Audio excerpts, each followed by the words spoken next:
어느 시대를 막론하고 늘 시대에서 운명을 먼저 읽은 사람들이 부를 거머쥡니다. 그러면 거기에 따라서 자산 분배가 다 달라집니다. 그래서 우리가 늘 투자자라면 반드시 시대에서 운명을 읽는 게 우선입니다. 지금의 시점에서 시대에서 운명을 읽으려면 세 가지를 반드시 알아야 됩니다. 첫째, 미중 기술 패권 전쟁에 대해 알아야 되고, 둘째, 두 나라 대표하는 빅테크 기업들이 미래에 대해 전망할 수 있어야 되고, 셋째, 비트코인의 흐름을 반드시 알아야 됩니다. 그래서 이번 우리 멤버십에서는 미중 갈등 시대의 시대적 변화와 흐름, 구조적인 기회에 초점을 맞추고 정확하게 정보의 해석을 높여주고 확실한 기회를 우리가 같이 고민하고 잡는 이런 전략을 짜주는 데 초점을 맞춰서 이루어지고 있습니다. 그래서 이 안유화 멤버십을 통해서 여러분이 가까이에 서서 여러분이 필요한 모든 것을 공유하는 창구라고 보시면 되겠습니다. 미중 패권 경쟁 시대에 시대적 운명을 먼저 읽고 부의 기회를 잡으려면 제가 하는 시대의 멤버십을 놓치지 마세요.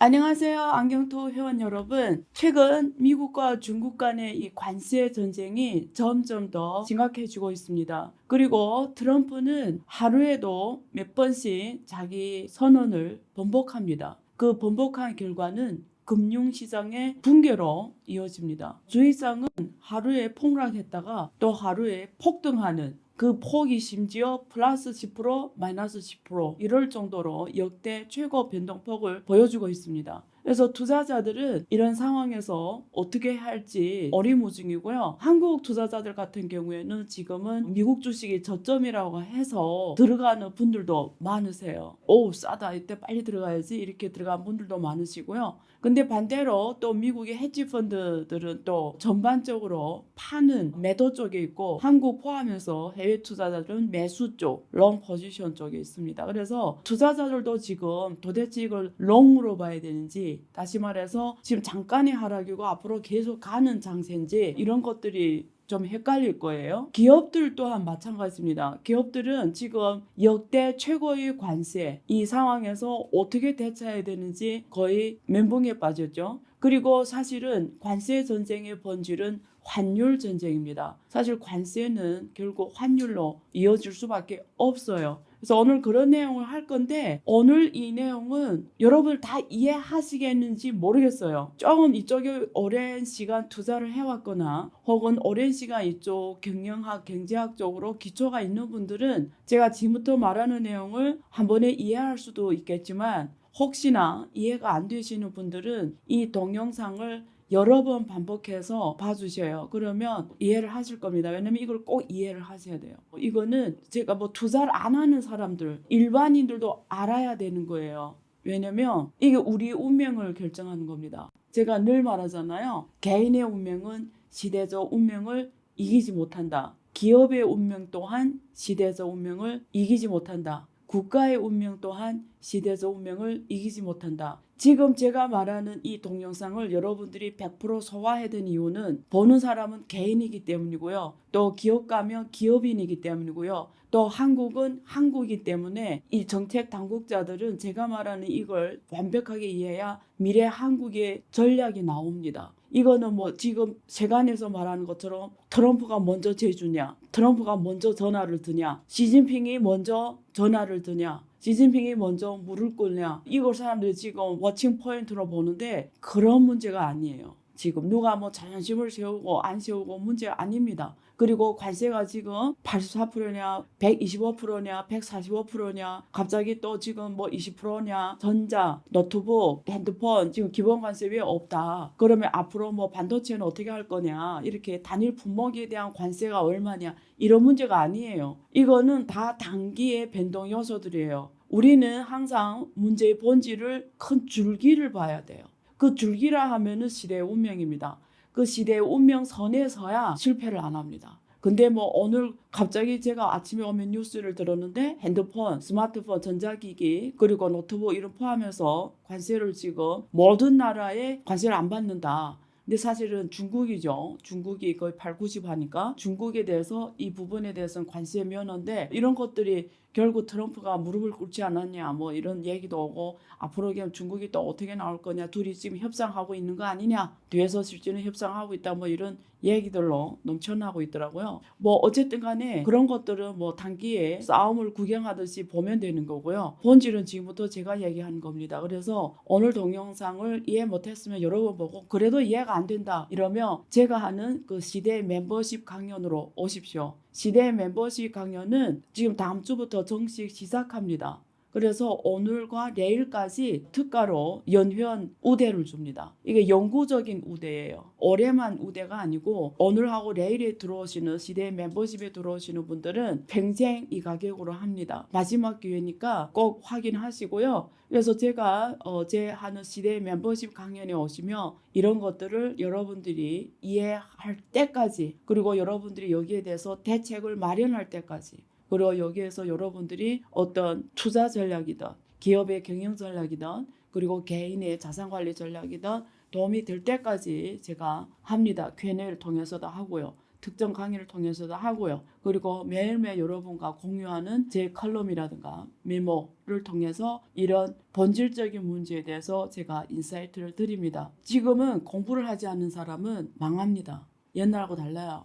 옛날에 그냥 좋은 대학교 나오면 평생 먹고 사는 게 걱정이 없고 교수들 같은 경우는 미국에서 아이비리그 좋은 대학에서 박사학위 하고 오면 한국 와서 교수하면 그걸로 평생 먹고 사는 게 걱정 없었잖아요. 지금 그런 세상이 아닙니다. 지금은 교수든 박사든 일반 사람 누구도 상관없이 공부를 안 하면 무식해져요. 그 순간부터. 그리고 우리가 사람이 나이 들잖아요. 누구나. 유연하다. 몸이 유연하다. 라는 거는 몸이 아직 젊다라는 거잖아요. 정말 늙으면 몸이 유연할 수가 없잖아요. 근데 사람이 나이하고 상관없어요. 20대든 30대든 40대 50대든 내가 남의 반대 의견을 안 받아들이겠다. 다른 의견을 안 받아들이겠다. 이러면 당신이 20대든 30대든 상관없어요. 늙은이입니다. 그래서 나이하고 상관없이 우리가 운동을 통해서 유연하게 할 수 있는 것처럼 사람들은 공부를 통해 새로운 지식의 흡수를 통해서 우리 뇌를 항상 20대, 10대로 만들 수 있어요. 그래서 스스로 테스트해 보세요. 내가 다른 사람의 의견, 특히 반대 의견을 받아들일 수 있는지 이게 당신이 머리가 10대인지 20대인지 결정합니다. 근데 내가 죽어도 다른 사람의 의견을 특히 내 반대의 의견을 받아들이지 않는다. 당신의 뇌는 이미 늙었습니다. 물리적 나이하고 아무 상관이 없어요.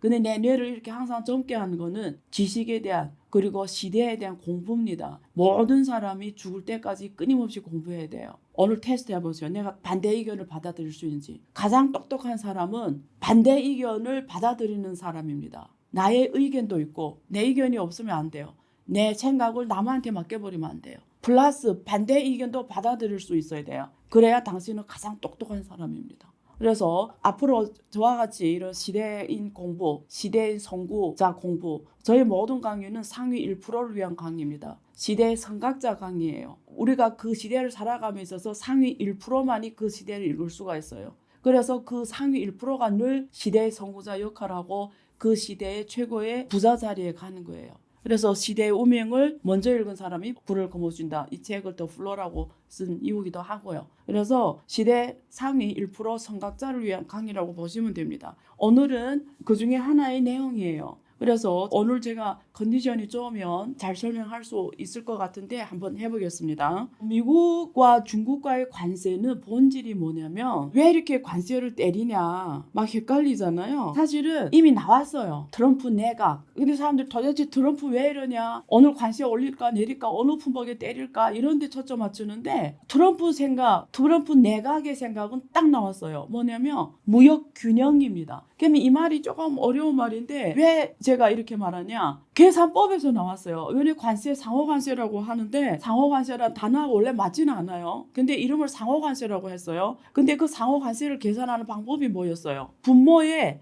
수입액이에요. 수입액. 분자가 뭐예요? 미국의 적자액이에요. 그걸 나눠서 몇 퍼센트라는 게 나오잖아요. 그러니까 그 나라하고 무역할 때 우리는 얼마 적자 받냐? 2로 나눠버린 거예요. 그게 이번에 백악관에서 엑셀 같은 표를 들고 나와서 모든 나라에 한국은 25%, 중국은 34%, 뭐 일본은 24% 하면 쭉 보여준 그게 그렇게 계산법이 나온 거예요. 그 말은 뭐냐면 앞으로 2년 동안 그 나라와의 무역 적자를 없애겠다는 거예요. 그러면 이 사람이 론리대로하면 미국이 흑자를 남기는 국가들이 있어요. 유럽의 일부 국가들, 호주나 이런 국가들에 미국은 흑자를 남겨야 돼요. 만약에 이 론리대로 하면 미국이 흑자를 남기는 국가에 대해서는 무관세뿐만 아니라 오히려 보조를 해줘야죠. 그 나라에는 미국이 흑자를 남기니까 그런 나라는 또 기본 관세만 받고, 근데 대부분 나라는 뭐냐면 상호관세라는 명의하에서 이런 말도 안 되는 계산법으로 관세를 때렸는데, 트럼프가 오락가락한다 이렇게 욕할 게 아니고 그 안에 내면의 목적을 봐야 돼요. 그러면 이걸 나바로라고 하는 그 하버드대 경제학 박사, 그분이 지금 경제 고문으로 있고 이 사람이 전반적으로 트럼프 2기 내각의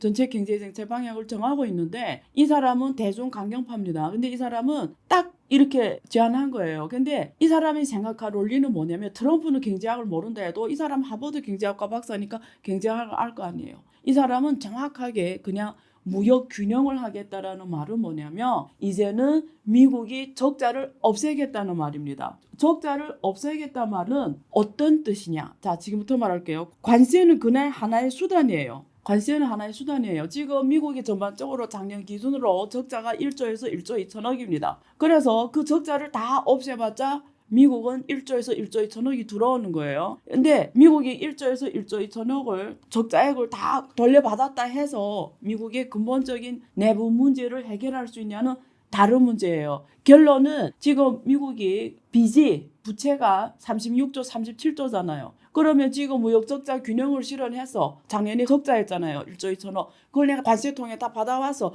그래봤자 1조에서 1조 2천억이에요. 전체 국가 부채의 37조에 아무 의미 없어요. 그러면 앞으로 어떻게 하려고 하겠죠? 이분이 관세를 없애서 제조업이 미국에 들어가는 게 아니에요. 이 사람들도 알 거예요. 제조업이 미국에 들어간다는, 애플이 미국에 들어갈 수 있습니까? 미국에 들어가 애플이 생산하잖아요. 바로 핸드폰이 3,600달러로 떼버려요. 지금은 1,559달러예요. 평균. 애플이 지금 스마트폰의 평균 가격이 1,559달러예요. 근데 그게 중국에서 대부분 생산해서 나올 수 있는 가격이에요. 근데 지금 2018년 1기 트럼프가 중국을 때리면서 애플이 점진적으로 공급망을 다른 나라로 다변화하기 시작했어요. 그중에 많이 간 게 인도입니다.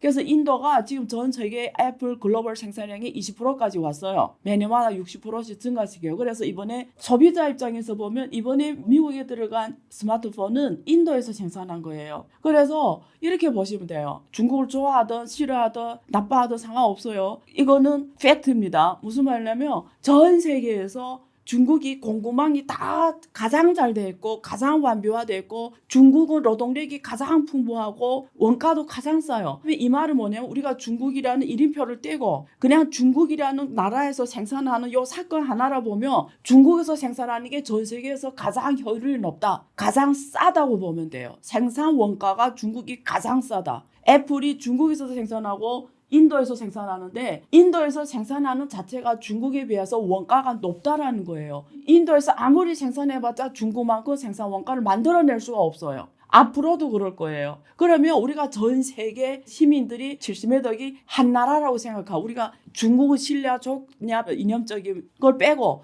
그냥 전 세계 70몇 억 인구 한 국가라고 생각했을 때 가장 경제학적으로 최적의 생산 원가를 낮추는 건 중국이라는, 중국을 한 개 지역이라 보면 중국에 생산하는 게 우리 70몇 억 시민들한테는 가장 좋은 최적의 경제 효과를 주는 거예요. 생산가가 제일 작은 데서 생산해야 되겠죠. 근데 미국이 관세를 때리면서 공급망이 인도도 가고 베트남도 가고 동남아 다른 나라 가고 멕시코 가잖아요. 이 말은 같다, 이퀄, 전 세계 모든 물건의 제조 원가가 올라간다라는 거예요. 이거는 우리 전 세계 시민들이 받아야 되는 대가입니다. 대가. 그래서 미국이 이렇게 관세라는 수단을 통해서 무역균형을 실현하려고 하는데, 적자를 없애려고 하는데, 전 세계 시민들한테, 전 세계 미국 포함해 중국 포함해서 전 세계 시민들한테 오는 결과는 뭐냐면, 전 세계 시민들에 주는 결과는 뭐냐면 우리가 쓰는 모든 물건이 올라가는 거예요. 왜? 제일 생산 효율성이 높고 제일 싸게 만들 수 있는 중국에서 생산 못하게 하니까. 전 세계 시민들이 공동으로 받아들인 대가는 뭐냐면 앞으로 우리가 쓰는 모든 물건은 비싸진다. 이게 우리 매개인한테 100% 오는 결과고요. 이미 여러분들은 어떤 사람 빨리 체험할 거고 어떤 사람은 늦게 체험할 거고, 내가 어떤 쪽에 있냐에 따라, 어떤 생활을 하냐에 따라, 어떤 업적인에 따라 영향이 좀 다를 거예요. 그래서 이거는 팩트입니다. 그래서 이런 다국적 기업들은 미국에 갈 수가 없어요. 애플이 미국에 가면은 스마트 하나당 생산 원가가 얼마 올라가는지 알아요? 3,600달러 돼요. 중국에서 만들면 1,559, 미국에서 만들면 3,600달러. 오히려 관세를 때려 맞는 게 나아요. 그러니까 죽어도 미국 못 가요. 왜? 미국에서 죽었다 깨나도 그만한 생산 원가를 만들어낼 수가 없어요. 공급망이 없고요. 미국 노동자들이 오랫동안 생산 일선에 있지 않아가지고 생산 효율성이나 숙련 정도나 이런 게 다 안 돼요. 그게 하루아침에 트럼프 4년 대통령이 할 수 있는 게 아니에요. 그러면 트럼프 경제 이 내각에서 다 알 거예요. 이런 걸. 트럼프는 몰라도 나바로는 알 거 아니에요. 다른 사람 다 알 거예요. 그러면 첫째 목적이 무역 균형하겠다는 게 적자를 없애겠다라는 거예요. 그러면 이 뜻은 뭐냐면 이런 걸 감수하겠다라는 거죠. 이런 생산 원가 올라가는 걸 감수해야 된다. 전 세계 모든 시민이 감수해야 되고 당연히 미국 사람들이 감수해야 돼요. 그러면 지금부터 하고자 하는 게 뭐냐? 상호관세라는 건 원래 뜻대로 보면은 진짜 상호관세 해야 되죠. 그쪽에서 높게 하면 미국도 높게 하고 그쪽에서 낮게 하면 그쪽에서 낮게 하고. 그러면 만약에 정말 상호관세의 방점이 바뀌었으면 중국이 이런 제안하면 문제 해결돼요. 0으로 하자. 베트남처럼 중국이 미국에 이런 제안하는 거죠. 0으로 하자. 미국도 중국의 관세 0. 중국도 미국의 영어 관세요. 중국은 이렇게 하면은 위너가 돼요. 미국은 죽었다 깨나도 제조업 생산 경쟁력이 중국을 못 이기니까 서로 상호 관세 0으로 해버리면 중국은 웰컴이겠죠. 중국은 위너가 되는 거예요. 오히려 더. 그러면 미국이 와 그러자 이렇게 돼야 돼서 절대 안 할 거라는 거죠. 그래 여기에 문제의 본질이 있다는 거예요. 미국이 지금 말하는 상호관세는 상호관세가 아니라는 거예요. 결국은 뭐냐면 미국이 적자를 안 하겠다라는 거예요. 여기서 가설 영어로 하자 이러면 미국이 동의했다 칩시다. 그러면 미국에서 다른 방법 없을 거예요. 목적이 적자를 없애는 거기 때문에 그러면 이런 압력이 올 거예요. 이런 해비안이 올 거예요. 관세는 영어로 해놓고 이런 안을 할 거예요. 지금부터 달러를 절하할 거야. 지금 적자를 없애려면 자기네 계산하겠죠. 막 두드리겠죠. 그러면 달러를 30% 평가절하할 거야. 그냥 미국의 모든 물건이 싸질 거 아니에요. 그래서 전 세계에 나갈 거 아니에요. 경쟁력이 있으니까. 그 다음에는 환율이 올 거예요. 여기서 여러분 힌트를 받으셨어요? 중국에 대해서는 관세 일시 유예하든 높게 하든 어차피 관세를 때릴 건데 여기서 다른 나라들에 대해서는 상호관세 0으로 할 수 있다는 거예요. 예를 들면 동맹국가, 예를 들면 유럽. 지금 일론 머스크가 엄청 반대하거든요. 왜 유럽에 이런 고관세를 때리냐. 이거는 잘못하고 있다. 지금 일론 머스크 말이 지금 트럼프 이기 내각에서 안 통해요. 제가 옛날에 1월 달에 3프로에 나가서 제가 예측을 한 것처럼 트럼프하고 일론 머스크는 헤어지게 돼 있다. 그래서 지금 5월 달까지 하고 도시 개혁도 어서는 흐지부지 이렇게 될 것 같은데 어쨌든 일론 머스크는 반대해요. 지금 나바로가 주도해서 지금 일론 머스크는 말이 안 통해요. 근데 일론 머스크 말이 안 통한 이유가 있어요. 목적이 딱 무역 적자 없애는 거기 때문에 이 일론 머스크도 캐치를 했는지 안 했는지 모르겠어요. 어쨌든 무역 적자 없애겠다는 거예요. 그러면 유럽이든 동맹국이든 상관이 없어요. 그러면 압력에 의해서 동맹국은 0으로 할 수도 있어요. 관세를. 예를 들면 한중 FTA 대부분 다 관세가 거의 없습니다. 원래는 상호 관세였으면 0이어야 되죠. 왜 한국에 25% 때리냐고요. 근데 한국이 미국에 대해서 흑자를 거의 700억 남기잖아요. 700억을 미국 입장에서 없애버려야 되는 거예요. 이 적자를. 한국에 700억을 없애버려야 되는 거예요. 그러니까 한국이 때릴 수밖에 없는 거예요. 그게 25%예요. 근데 예를 들면 한국에 2개월에 새로운 대통령이 나왔어요. 혹은 한국에 이런 장관들이 일을 잘해가지고 가서 트럼프를 설득해가지고 관세를 0으로 만들었어요. 어떤 협의안이 또 올 것 같아요. 원화 대비 달러를 얼마 절하해야 되는지. 다시 말해서 한국의 700억 흑자를 없애버리려면 원화 대비 달러를 얼마 평가 절하해야 돼. 계산 나오겠지. 그러면 한국 정부에 야 원화 절상시켜. 옛날에 일본에 대해서 플라자 합의 같은 게 요구가 오겠죠. 유로화, 유럽에 대해서도 플라자 합의가 오겠죠. 야 너네 얼마 절상해. 이런 식이죠. 1번 관세 0 해줄게. 환율 너네 얼마 절상해. 이런 게 오겠죠. 여기서 제가 말하고자 한 포인트 뭐냐면 관세 전쟁의 본질은 환율 전쟁이에요. 관세를 30% 올렸다는 거는 다른 말로 하면 환율을 30% 절하시키는 효과가 똑같아요. 그렇잖아요. 미국 관세가 30% 올라간 거는 한국의 입장에서는 미국 환율이 30% 떨어진 거하고 효과가 똑같다는 거죠. 그만큼 한국 물건이 미국 갔을 때 비싸진다라는 거잖아. 관세만큼 비싸진다라는 거는 미국이 달러가 한국 원화에 비해서 평가절하 30%한 거 효과가 같다는 거예요. 그래서 둘은 같다. 본질은 적자를 없애는 거다. 트럼프 내각이 이렇게 심플하고 간단합니다. 여기에 맞춰져야 돼요. 지금 관세를 일시 면제했냐 없냐 여기에는 의미가 없고 본질을 모여 있습니다. 그래서 요거 지금 첫 번째 알려드리는 거고요. 두 번째, 지금 시진핑이 제가 지난번에 방송에 SBS 방송에 나갔는데 그런 질문 하더라고요. 중국 경제 상황이 미국의 이걸 버틸 수 있냐? 이거는 중요한 거 아니에요, 여러분. 여러 방송이나 이런 데서 뭐 중국 시진핑이 꼭 망한다, 뭐 쿠데타가 일어난다, 중국을 이렇게 매도하는 이런 유튜버들은 그런 내용을 죽게 내보내고 군사 쿠데타 이런 말도 안 되는 헛소리 하고 있고요. 본질을 모르기 때문에 그래요. 답을 알려줄게요. 본질을 알려줄 거예요, 지금부터. 자, 미국하고 중국이 관세 협정해도 달성했어요, 서로. 예를 들면 영어로 서로 하자. 앞에서 말했죠. 영어로 해봤자 미국이 원하는 무역 적자, 중국이 미국의 흑자를 한 3천억 정도 남겨요. 그 3천억 달러를 남기는 거 직접적으로 남기고, 그리고 제3국을 통한다잖아요. 베트남, 멕시코 이렇게 제3국을 통해서 어차피 중국 물건이 미국 가는 거예요. 어차피 중국이 만들고 미국이 사는 거예요. 전 세계에서 사는 수요 국가는 미국이고 만드는 생산 국가는 중국이에요. 어차피 여기서 가고 여기서 가요. 근데 직접 가냐? 돌아가냐? 근데 중국에 대한 관세를 때렸기 때문에 많은 공급망이 주변으로 흩어졌죠. 그래서 멕시코 혹은 베트남 이렇게 간 거거든요. 그래서 생산 원가가 다 올라갔고 기업들이 비용만 높여본 거예요. 그래서 중국이 작년 기준으로 전 세계 무역 흑자 1조입니다. 미국이 전 세계 적자가 통계마다 좀 다른데 1조 2천억이에요. 요 수치가 요 사이에 그냥 1조 합시다. 무슨 말이에요? 답이 나왔죠. 중국이 생산하고 중국이 흑자 남기고 미국은 소비하고 적자 남기고. 이게 전 세계 지금 현재 글로벌 경제인데 관세를 0으로 하냐 35% 하냐 125% 하냐 본질이 아니에요. 시진핑하고 트럼프가 누가 먼저 전화를 들었던 협의안 달성했다고 합시다. 관세에 대해서. 그러면 다른 요구가 오는 거죠. 환율. 미국은 환율 절하를 통해서 이 적자를 없애야 되는 거예요.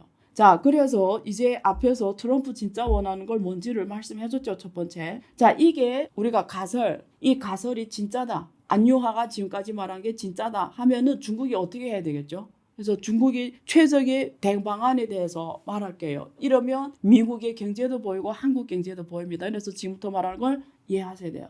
앞에서 말한 게 진짜면 중국은 관세가 얼마냐 이게 지금 본질이 아니에요. 미국이 원하는 건 적자를 없애겠다니까 이 말을 다른 말로 하면 미국이 이제는 소비국가가 안 되겠다라는 거예요. 미국이란 나라가 전 세계에서 달러 기초통화국가면서 전 세계 중앙은행 역할도 했고 전 세계 소비시장 역할도 했고 그래서 미국이 가져온 거는 제조업 공동화였잖아요.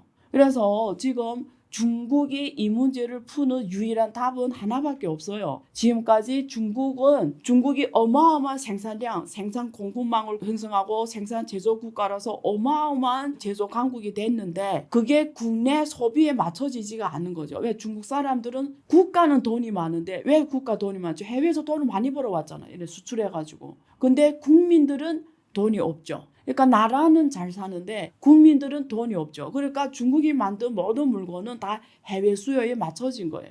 그래서 중국 사람들은 소득이 올라가지가 않았죠. 그래서 늘 소비가 중국 경제의 성장 동력이 아니었죠. GDP에서 소비가 중국 경제 성장 동력이 아니었고 중국은 기업의 투자, 정부의 투자가 중국 GDP의 소비 성장 엔진이었죠. 제가 지난번에 이렇게 이 그림을 보여주면서 한번 설명한 적이 있습니다. 중국 경제는 우리가 GDP를 구성하는 데 있어서 어느 나라나 3대 경제 주체 있잖아요. 정부, 가계, 기업. 중국 경제는 기업의 투자. 근데 이 기업의 투자는 대부분 국가는 국내 소비력에 맞춰서 투자가 돼요. 혹은 한국처럼 소비가 없는 국가들은 수출 능력에 의해서 그 생산이 맞춰져요. 한국도 5천만 인구 때문에 국내 소비가 거의 없거든요. 내수라는 게 없어요. 그 땅으로 얘기하면. 그러면 한국도 사실은 주로 해외 수요에 맞춰서 이 기업들이 투자가 이루어져요. 기업의 투자. 그리고 정부. 근데 한국은 정부가 경제 성장의 주도 역할이 아니에요. 근데 중국은 31개 지방 정부가 있어요. 그래서 지방 정부가 거의 회사처럼 도시 플랫폼 공사를 만들어서 GDP 성장의 국내 수요를 만들어 왔죠. 그래서 중국의 국내 수요는 정부가 만든 거지 이 가게들이 개인들이 아닙니다. 그래서 중국은 이렇게 성장해 왔어요. 대신에 미국은 똑같이 GDP 성장하는데 정부 아니죠. 기업은 제조업 공동화가 일어났다고 했어요. 네덜란드병. 주로 가계 소비입니다. 근데 이 가게들이 소비할 생활 부품이나 이런 것들이 미국 국내 기업이 생산한 게 아니에요. 미국 국내 기업이 생산해도 미국 내에서 생산한 게 아니라 다 해외에 나가 생산했죠. 애플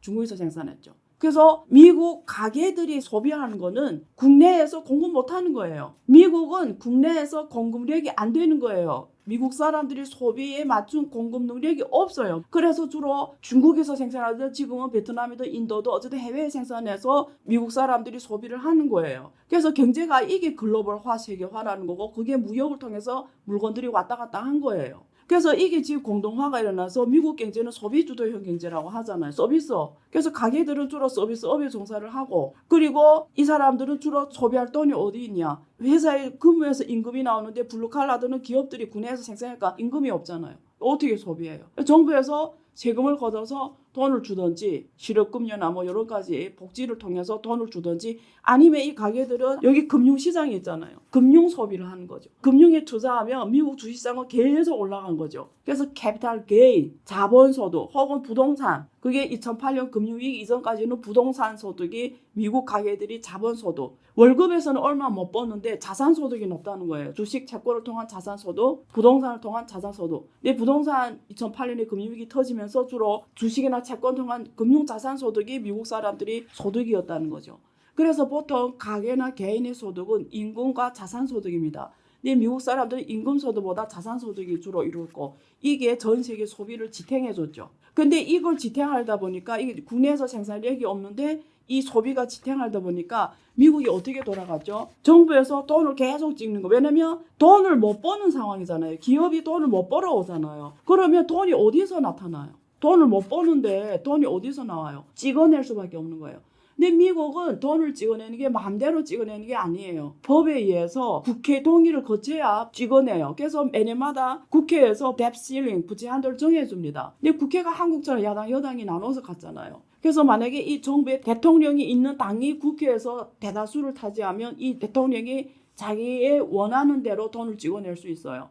지금 미국의 2기 지금 공화당이 국회에 다수를 차지했거든. 상원 하원 다. 그럼 트럼프가 자기 하고 싶은 거 한다는 거예요. 국채를 국회에서 동의를 쳐 부채를 마음대로 찍어낼 수 있는 거예요. 어쨌든 원리상 그렇다는 거예요. 근데 1기 때는 아니었어요. 그래서 트럼프는 1기 때 별로 아무것도 못하고 나갔어요. 근데 어쨌든 근데 이 연준이 결국 미국은 돈만 찍어야 돌아가는 경제가 된 거예요. 근데 돈을 마음대로 못 찍는 거예요. 연준이 돈 찍어내려면 뭔가 담보를 해가지고 달러를 찍어내는 거예요. 그래서 그 담보가 뭐냐면 상업은행이 갖고 있는 정부가 발행한 국채거나 개인이 발행한 주택담보대출 MBS거나 기업이 발행한 회사채를 사서 담보로 잡거나 기업이 회사채거나 개인이 주택담보대출 MBS거나 혹은 정부의 국채 담보로 잡아서 달러를 발행해요. 근데 미국 경제가 소비를 많이 하면 부동산에 사겠다 하면 MBS 대출이 많아지면 연준이 그걸 사가지고 담보로 잡잖아요. 그러면 그나마 경제가 아니라 실물하고 연계되어 돌아가고 기업이 회사채를 발행해서 투자 활동하면은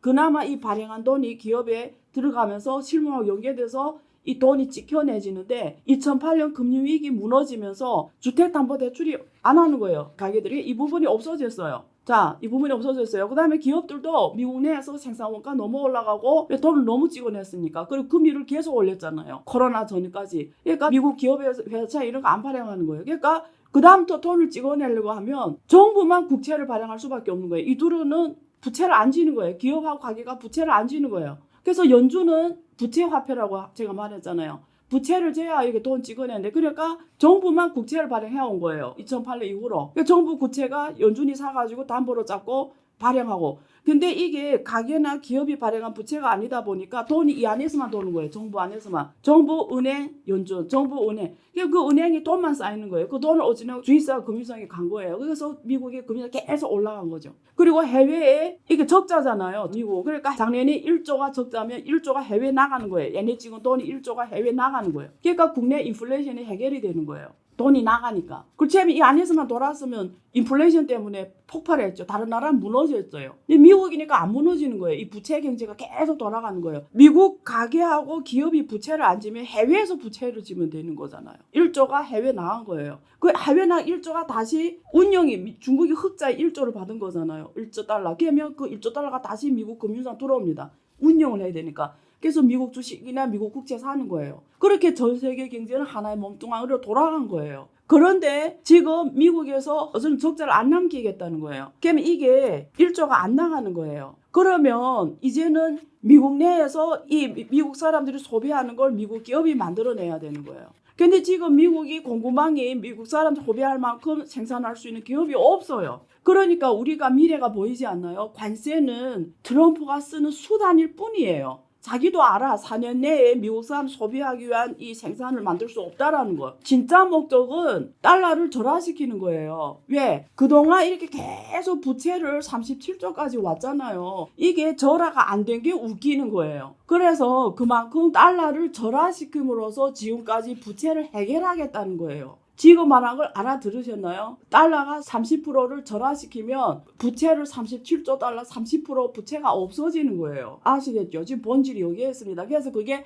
관세든 환율로 부채를 탕감하는 절차를 지금 하고 있다. 이렇게 보시면 돼요. 이게 압력 받쳤죠. 제가 미국 경제는 고혈압이라고 했죠. 스태그플레이션. 그래서 지금 스태그플레이션이 나오고 있잖아요. 인플레이션인데 경제는 성장 못하는. 그러니까 그게 압력 바통하고 똑같은 거예요. 압력 밥솥 안에 쌀이 없는데 압력만 주니까 폭발하겠죠. 폭발 직전이었다는 거죠. 이게 이렇게 압력 바꿔 이렇게 그 위에 돌려가지고 공기를 빼는 거예요. 그게 관세 환율 수단이라는 거예요. 이해를 하셨죠? 이런 거예요. 그래서 여기서 경제학 원리를 설명드릴게요. 그러면 앞으로 시진핑이 뭐 할지도 나와요. 한국이 미래도 보입니다. 두 번째 논리로 넘어갑니다. 자, 그래서 한 나라 경제를 이해하기 위해서 이거 풀면 뭐 열 몇 시간 강의해야 되는 내용인데 제가 결론적으로 그러나 쉽게 여러분들이 경제학에 대해서 한 번 더 눈을 뜨게 설명드릴게요.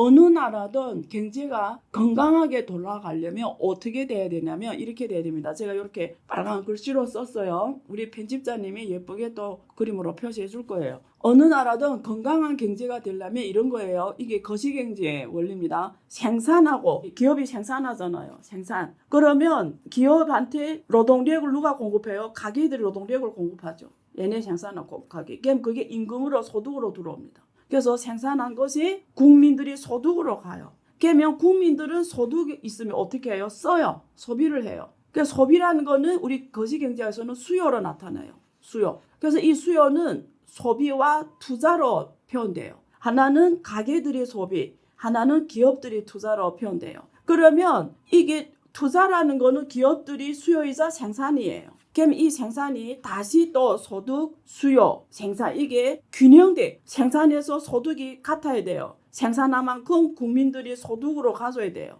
그 소득이 다시 소비와 투자로 가져야 돼요. 그래야 그게 또 생산이 되고 생산이 다시 소득을 갖고 가고 이렇게 가면서 이게 경제가 이렇게 자본주의 경제가 완전 시장 균형으로 가는데 1929년 세계 경제 대공황이 발생한 것처럼 자본주의 경제는 경제 위기가 주기적으로 와요. 보통 10년에 한 번씩은 와요. 그래서 흔히 그걸 사람들은 죽을라 경제 주기라 해요. 경제 주기로 표현해요. 근데 저는 경제학에 대해서 30살 넘어서부터 갑자기 이상하게 얘기하고 있는데 공대 쪽에 사람이 엔지니어다가 경제학으로 넘어온 게 30대 초반부터 지금까지 거의 20년 했잖아요. 그래서 한 10년은 아리까리 하다가 지금 한 20년 하니까 서당계 3년이면 붕어를 읊는다고 저도 20년 경제 연구하니까 이게 서방에서 나온 경제학 주로 미국 뭐 서방 경제학이 주로 주체가 되지만 문제점도 알게 되고 케인즈 경제학, 오스트리아의 자유시장주의 경제학 이런 것들이 다 문제점이 있어요. 근데 보통 한 국가에서 그런 경제학 원리에서 거시경제 정책을 펼 때 잘못 펼치고 있어요. 그러니까 우리가 그 국가의 진짜 문제의 본질을 보고 거시경제 정책을 펼쳐야 되는데 공무원들이 그만큼 공부한다 보상도 없고 또 교수들도 이게 오스트리아 자유시장 경제학파냐 케인즈 경제학파에 따라서 또 자기네 반대 의견을 또 안 듣다 보니까 일방적으로만 주장하고 정책을 펼쳐보니까 모든 나라가 균형이 무너졌어요. 그러니까 세상을 이렇게 단일로 보면 안 되는데 거의 대부분 나라가 균형이 무너져서 지금 전 세계 경제에 이렇게 혼란이 오고 지금 이런 일이 퍼지는 거고 경제 위기가 발생할 수밖에 없는데 왜 경제 위기가 발생하냐면 여기에서 무너지는 거예요. 보세요. 생산, 소득, 수요, 생산 이게 생산한 것만큼 100% 소득으로 가고 소득이 100% 시장 수요로 가고 그게 다시 또 풀로 생산 가면 이게 경제는 위기가 안 옵니다. 계속 돌아가요. 지구가 계속 도는 것처럼. 근데 어디서 무너지냐면 이 소득이라는 거는 소비와 저축으로 남깁니다. 우리 개인들 보면 자기가 월급 번 걸 일부분 쓰겠죠. 그게 소비고 일부분 저축하잖아요. 그래서 가계는 소비와 저축이 돼 있어요. 근데 이 수요라는 거는 우리가 소비와 투자로 나눠져 있어요. 그러면 여기서 저축이 100% 투자로 가면은 이 경제 위기 안 옵니다. 계속 돌아가요. 그래서 어느 나라든 거시경제 균형을 이루냐 안 이루냐는 가계들이 저축이 투자로 가냐에 따라서 100% 저축이 100% 투자로 전환이 되냐에 따라서 그 국가의 경제가 균형으로 돌아가냐 안 돌아가냐예요. 그런데 사람들이 저축이 투자로 100% 간다는 보장이 없어요. 하나는 기업들이 이게 저축이라는 게 은행에 저축하잖아요. 그럼 은행에 기업들이 대출을 해가야 되는 거잖아요. 근데 기업들이 대출해서 투자를 하는데 기업들이 대출하네 안 하는 기업의 의사결정이에요. 그럼 금리가 조금만 높아도 대출을 안 해갈 거예요. 그럼 금리를 낮으면 대출해 가냐? 그것도 이 기업들이 또 자기네 그 업종에 따라 수요에 따라서 그만큼 수요가 있어야 투자를 하니까 그래서 다시 말하면 저축이 꼭 100% 투자로 간다는 보장이 없다라는 거예요. 그리고 사람들이 그럼 이 저축을 어떻게 하나 다음에 소비로 확대시키면 되잖아요. 기업들이 투자를 안 하면 이 소비 부분을 더 크게 하면 되잖아요. 그러면 이 가게들이 소비를 많이 하게 하면 되잖아요. 그러면 예를 들면 은행을 마이너스 금리로 만들어 버리는 거예요. 그럼 저축을 안 할 거 아니에요. 은행에 저축하면 오히려 돈을 줘야 되니까. 그래도 저축한다는 거 아니에요. 그게 일본의 경제였어요. 일본에서는 실질금리가 마이너스였어요. 은행에 저축하면 돈이 계속 줄어들어요, 현금이. 근데 일본 사람들이 계속 저축한 거예요. 계속 소비를 안 한 거예요. 잃어버린 일본 40년이잖아요. 그게 뭐냐면 마이너스 금리로 가면 원래 저축을 안 하고 다 소비를 해줘야 되는데 그것도 아니라는 거예요. 그래서 왜 케인즈 경제학이든 오스트리아 경제학이든 이게 지금 안 먹히냐면 어느 걸 해도 지금 잘 안 먹히거든요. 근데 지금 전체 세계 경제 모든 국가 정부는 케인즈 경제학으로 경제를 밀어왔어요. 이게 수요를 높이려고 수요 부족이라는 거예요. 케인즈 경제학은 진단을 수요 부족으로 한 거예요. 그러면 이 소비를 가게들이 소비를 안 하면 정부가 대신 소비를 해야 된다는 거예요.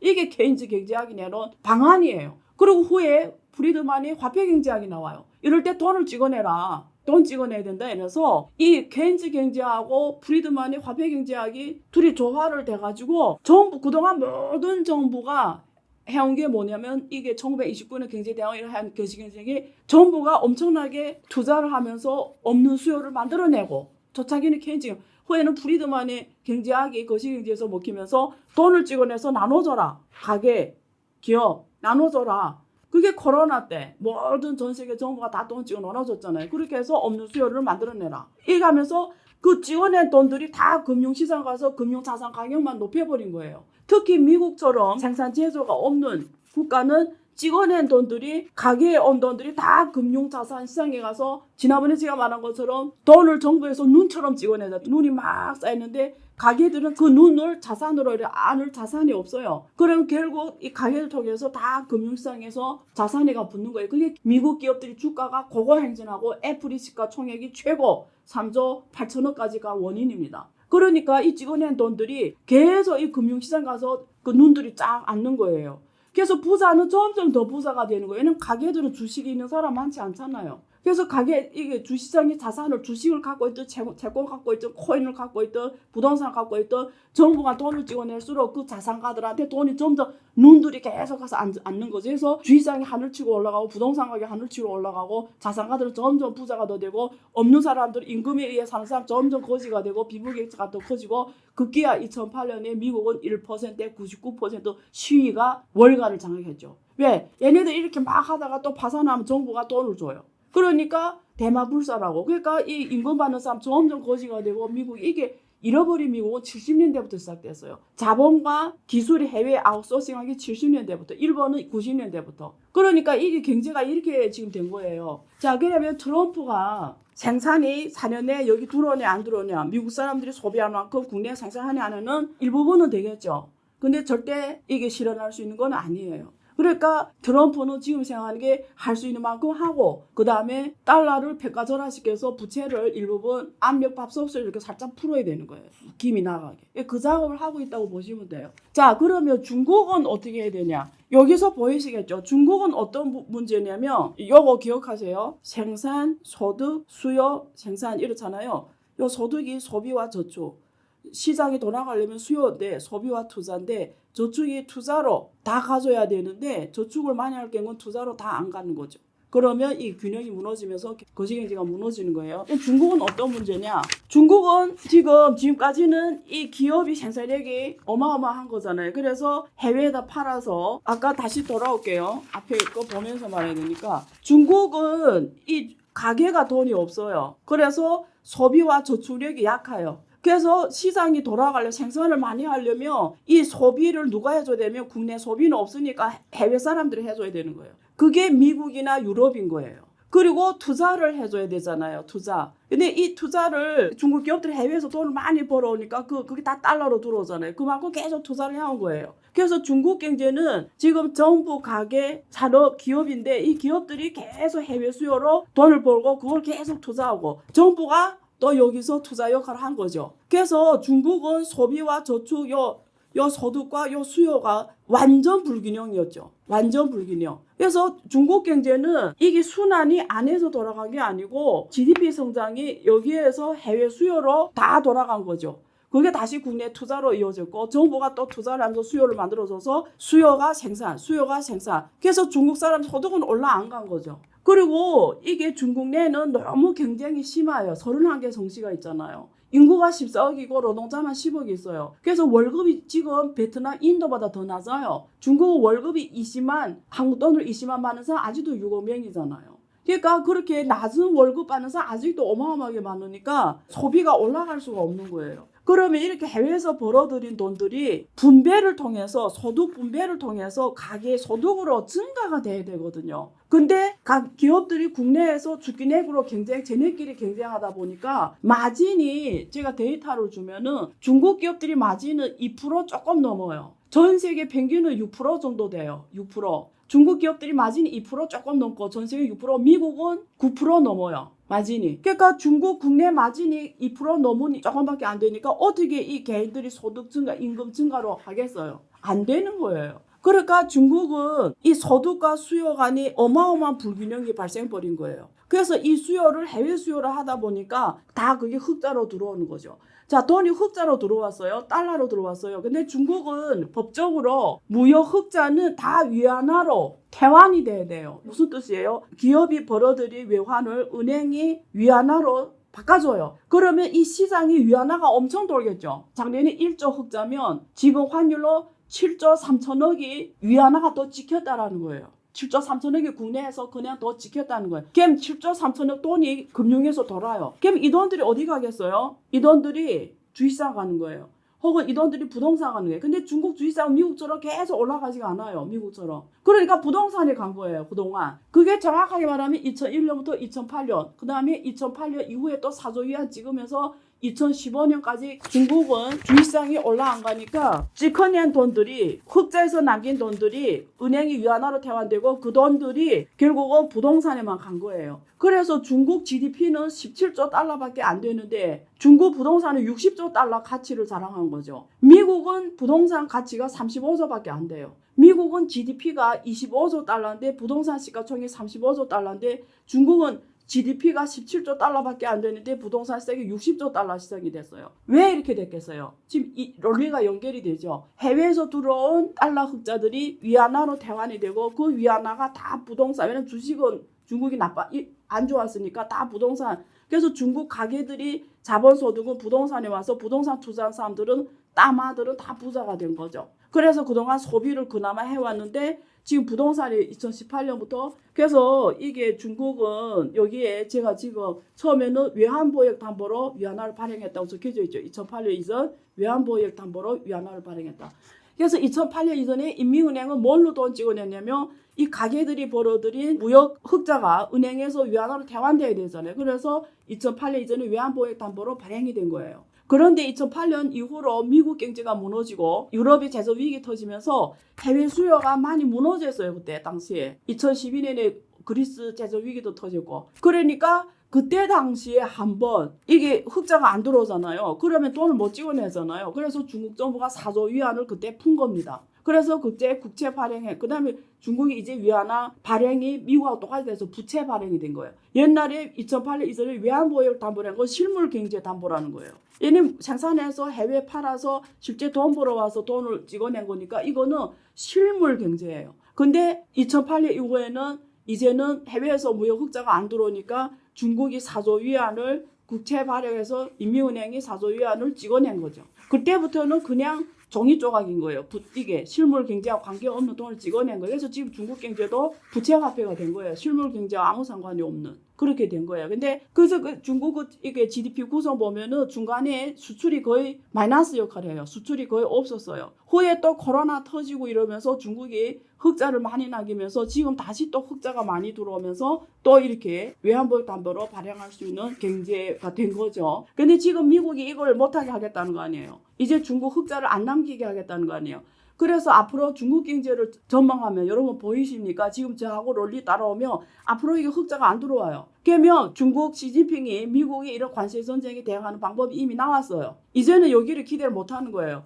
그러면 GDP가 돌아가려면 가계의 소득을 증가하는 외에는 중국이 답이 없어요. 그나마 정말 중국이 감사하게 생각해 중국은 14억 인구라는 거예요. 그래서 우리가 아까 10억 넘게 돈이 인구 소득이 엄청 100만, 한국 돈으로 100만도 안 돼요. 5천 위안 이하입니다. 10억이. 그러면 우리가 한국 소득 수준의 사람이 중국이 한 1억 5천 정도 돼요. 1억 5천. 한국 사람의 소득 수준 1억 5천. 그러면 1억 5천이 미국의 소비를 대체할 수 있냐의 질문이에요. 근데 지금까지 미국이 3억 3천만 명이 소비하던 걸 중국이 부자 1억 5천만 명이 어떻게 대체 가능하겠습니까? 안 되죠. 또 중국 사람, 미국 사람 달라요. 피 속으로부터 저축을 하는 사람들이에요. 그러니까 중국 사람들이 일본 사람들하고 되게 비슷한 거예요. 다시 여기 돌아왔어요. 미국 사람들은 저축이 없이 다 소비를 했잖아요. 다 소비. 근데 중국 사람들은 천성으로 부자든 안 부자든 다 저축을 해요. 그리고 부자 된 다음에 소비를 더 안 해요. 뭐 다 해볼 거 다 해봤으니까. 그러니까 중국은 지금 어떤 문제 터졌냐면 이 생산만큼 소득으로 오지 않았고 그 당연히 소득이 없으니까 수요로 갈 수 없어서 해외 수요로 맞춰왔는데 이게 지금 해외 수요 없어지면 여기를 올릴 수밖에 없어요. 중국은 이 소득을. 그럼 소득을 올릴 수 있는 방법이 뭐냐면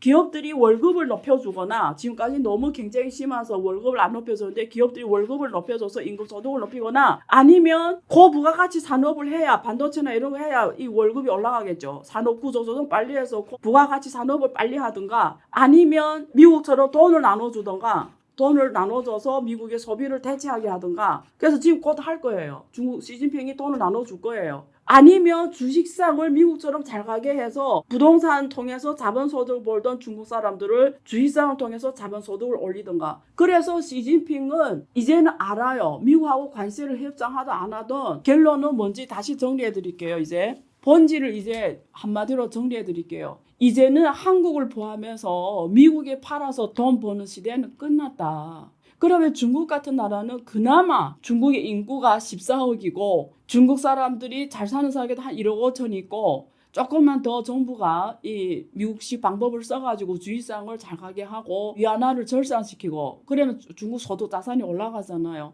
그리고 임금 분배에서의 고부가가치 산업이 더 커지고 그리고 정부 복지 정책 더 잘해주고 예를 들면 교육, 의료, 애 낳고 이런 걸 다 무료로 하고 그래서 로후 모든 사람 로후에 다 무료로 치료받고 무료로 국가에서 먹고 사는 문제 없으면 소비를 하겠죠. 이런 거 복지 이런 걸 강화하면 중국은 앞으로 갈 수 있어요. 근데 지금 한국 같은 나라들이 문제예요. 한국은 지금은 한국이 생산력은 전 세계 생산력이에요. 한국 글로벌 기업들이 국내 소비에 맞춘 게 있어요. 자꾸 중국이 뭐 생산 과잉했다고 하는데 그 원리를 한국 사람들이 여러 번 말해요. 지난번에 제가 SBS에 나갔을 때도 그 사회자가 그 얘기했어요. 중국이 물건을 생산할 때 처음부터 1.25배를 맞춰서 생산한다면서요. 원래 필요하게 1인데 20% 더 생산한다면서요. 그걸 해외 수출한다면서요. 가격을 엄청 싸게 해서 이런 질문은 원래 한국 사람들 하면 한국 사람들한테 불리해요. 그런 원리대로 하면 한국 사람들이 수요에 맞춰서 한국 기업들이 딱 생산해야지. 한국 기업들은 왜 해외에다 다 팔아요? 한국 기업들이야말로 진짜 생산 과잉인 거죠. 국내 수요에 맞춰서 꼭 생산해야 된다면 그런 원리로 중국 기업을 비판할 거면 한국 기업들이 더 비판을 받아야죠.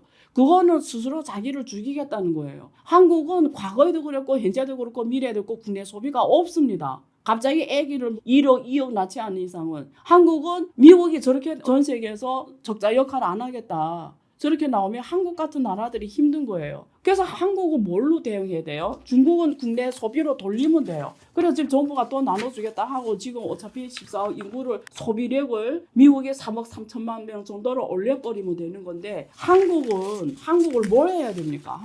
한국 뭘 해야 돼요? 여러분 한국은 어차피 수출이에요. 한국은 그래서 이런 트럼프 이런 시대에 이제 근본적인 질문을 해줘야 돼요. 어제는 미국이 전 세계 이제는 글로벌 공급망이 본질이 변했기 때문에 쫙 변할 거예요. 이제 미국이 적자 국가로서 역할을 안 하겠다는 거잖아요. 그러면 이 미국이 하던 한국 제품에 대한 수요라든가 이런 것들을 어디다 해야 돼요?